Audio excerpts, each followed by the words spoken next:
everybody. I have my best friend Teddy here with me today, and we have a very special treat for you, don't we? We're going to read you a story today. This is called Teddy's Adventures in Petlandia. Teddy, are you excited? He's so excited. Look at that. You ready? This is written by Steve Cleverly, illustrated by Katya Hammond. Are you ready to read? Here we go. It says, to Cody and Molly, may this book always be a reminder of how much you and Teddy adore each other. Teddy lived in Duluth, Minnesota, and dreamt of being a star with his very own TV show and chauffeur-driven car. But being cute and furry made stardom rather tough, especially as the only words he knew were woof and ruff. There he is. So good. Good job. Teddy loves treats. Feeling brave, he folded up his PJs in a flannel, along with some ideas for his Teddy You Chew channel. Fumbling in the darkness, he scrawled a doggy note, then kissed Cody and Molly and went to go get his coat. Do you have a coat? Scampering through the moonlit streets with thoughts of being wealthy, Teddy stopped behind the sign and thought, I'll take a selfie.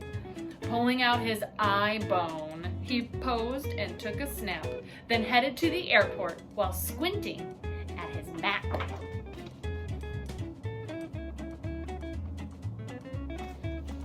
Your eye bone. Where do you keep your eye bone, huh? Teddy was excited. Show the kids your excited face. He had never flown before, unless you count that time he slammed a laptop on his paw. And as the plane took off, he thought of A-list hounds and mutts while trying to squish his nose into a teeny bag of nuts. See if you can spot Teddy on the plane. Good boy. When Teddy got to Hollywoof, he set up several meets, but most of them went wrong because he tinkled on the seats. And even though he tried his best, the top dogs weren't impressed. We've seen your act before, kid, and look at how you're dressed. With failure after failure, Teddy's confidence was shrinking, but then he saw a saxophone, which kind of got him thinking, I need to learn some new tricks to really make me shine. And then I'll make some new videos and post them all online.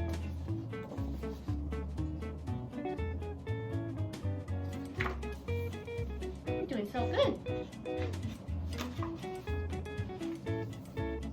Teddy's gonna read you a note he wrote. Ready? Okay, Ted, read the kids.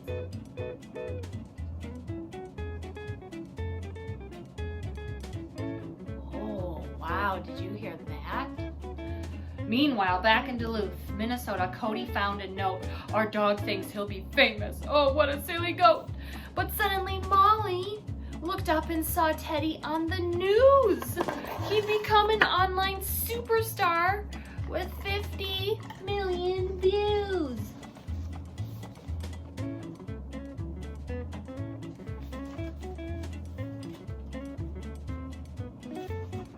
It seems dogs can learn new tricks, Cody thought out loud, and Molly started laughing. They both felt very proud. There was Teddy on a chat show, doodling away while teetering on a unicycle doing dog ballet.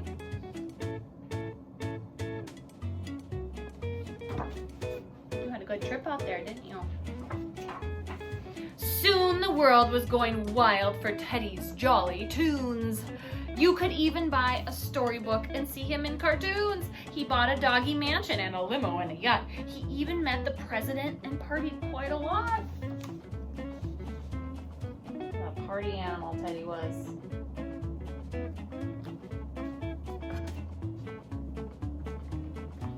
treat.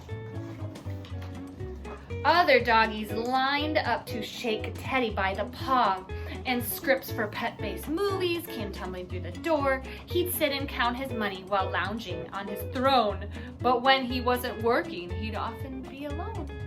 Because he felt so lonely, Teddy bought more stuff, but even though he had it all, it was never quite enough. Isn't that so? He doesn't want to talk to me right now. Poor Teddy, feeling all alone.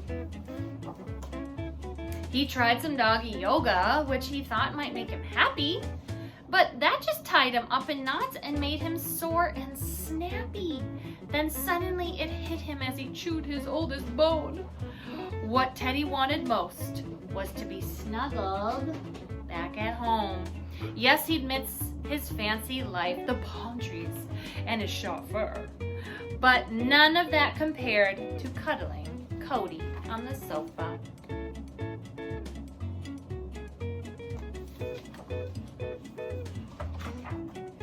He called off all his concerts and he gave away his things, but all flights home were fully booked, so he clung onto the wings, hanging on for dear life as the plane took to the skies, made Teddy think of tummy rubs and tears welled in his eyes. Look at him.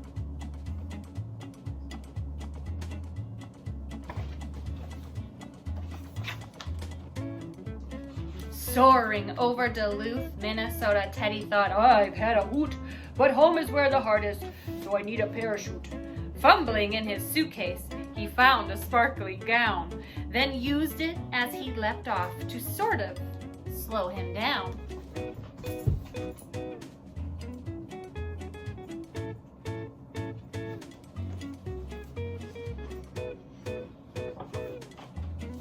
Tumbling through the fluffy clouds was really quite a rush.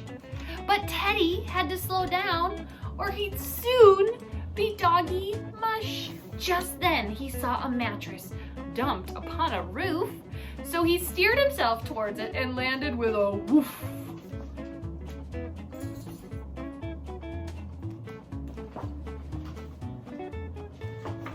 Jumping into Molly's arms, Teddy cried with joy. Then Cody squeezed the squeaker in a squishy, squashy toy. Fame is pretty epic, but snuggling is the best, thought Teddy as he curled up to enjoy a well-earned rest.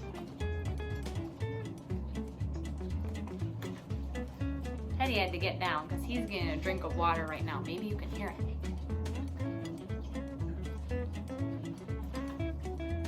Miles away in Hollywoof, things were much the same, and countless pets arrived each day to search for wealth and fame. They often spoke about that dog who played the saxophone and how he left it all behind because he missed his home.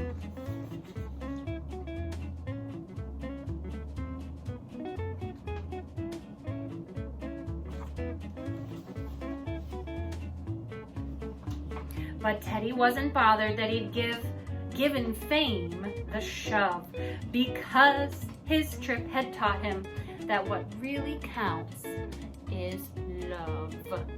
The end.